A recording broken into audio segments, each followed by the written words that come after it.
This video will show you how to read anyone instantly without them knowing. Not guess, not assume. Actually read them. Right now, most people rely on words, but words are the least reliable signal. People filter, hide, and perform, which means if you're only listening, you're already being misled. And in real situations, that costs you wrong judgments, missed signals, lost control. I've spent hundreds of hours studying behavioral psychology, micro-expressions, and real interaction patterns used by interrogators and negotiators. And there's one method, step 4, that almost nobody notices, but it instantly reveals what someone is thinking, even when they're trying to hide it. The question is, are you watching what people say, or what they actually reveal? Let's break it down. Step 1. The invisible net, the baseline. The first 60 seconds of your interaction aren't for talking. They are for calibration. To a grandmaster, every person is a biological machine with a unique set of operating rhythms. You begin by engaging in white noise conversation, meaningless, low-stakes questions about the commute, the weather, or a trivial piece of news. While they are distracted by the mundane, you are performing a full system scan.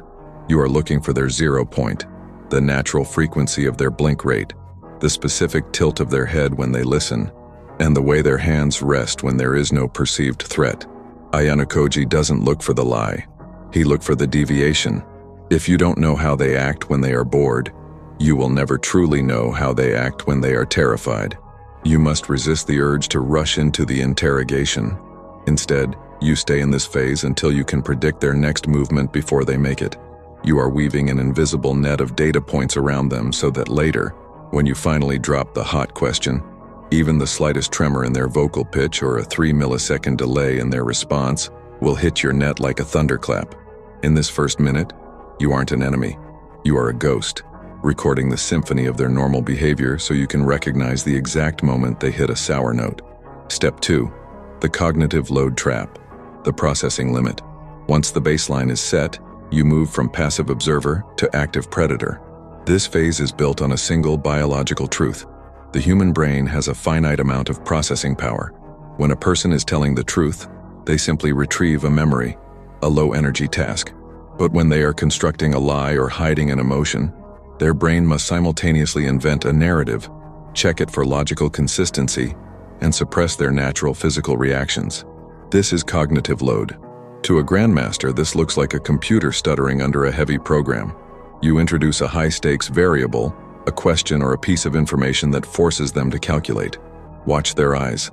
While the Ayanokoji gaze is often described as empty, it is actually hyper-focused on the latency period. If there is even a half-second delay between your question and their response, you've hit a nerve. Their brain is buffering.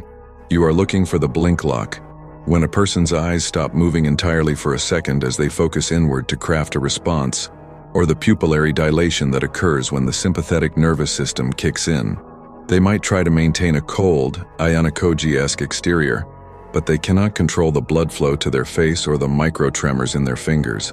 By increasing the complexity of your questioning, asking for details in reverse chronological order, for example, you push their CPU to 100%. Eventually, the mask doesn't just slip.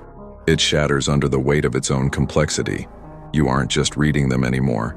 You are overloading their system until the truth is the only thing left that's easy to say. Step 3. Pacifying and the art of distancing. Once the pressure is applied, you stop looking at their eyes and start looking at their limbs. The brain may be a master of the mask, but the nervous system is an amateur that cannot help but betray itself. When Ayanokoji corners an opponent, he isn't listening to their denials. He is watching for pacifying behaviors. This is the body's subconscious attempt to soothe the fight-or-flight response.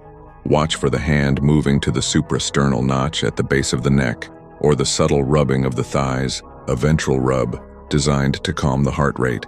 Simultaneously, listen for linguistic distancing. A person who is guilty will instinctively try to detach themselves from the subject of their lie. They will stop using I or me and start using impersonal nouns like the situation or that person. They are mentally trying to exit the room before their physical body can. By identifying these physical and verbal retreats, you aren't just guessing their thoughts, you are tracking their escape route. You've turned their own survival instincts into the evidence you need to finish the game. Step 5. Linguistic distancing and the vocal leak. At this stage, you stop being an observer and start becoming a profiler. While most people focus on what is being said, a grandmaster focuses on how the words are structured. When a person is under the threat of discovery, their subconscious mind creates a verbal buffer to protect their ego. This is linguistic distancing. Listen for the sudden disappearance of personal pronouns. If a person shifts from saying, "I didn't take it," to "that object was misplaced," they are mentally removing themselves from the scene of the crime. They are no longer the protagonist of their own story. They are a detached narrator.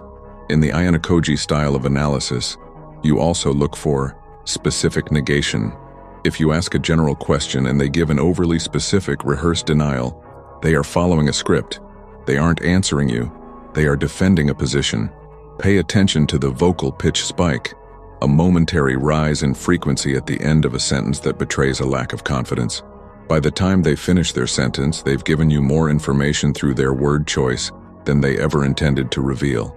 You aren't just listening to a story. You are dissecting the mechanics of a confession they haven't even made yet. Step 6. Tactical silence and the void effect. This is the end game, the final move where you stop doing the work and let their own mind defeat them.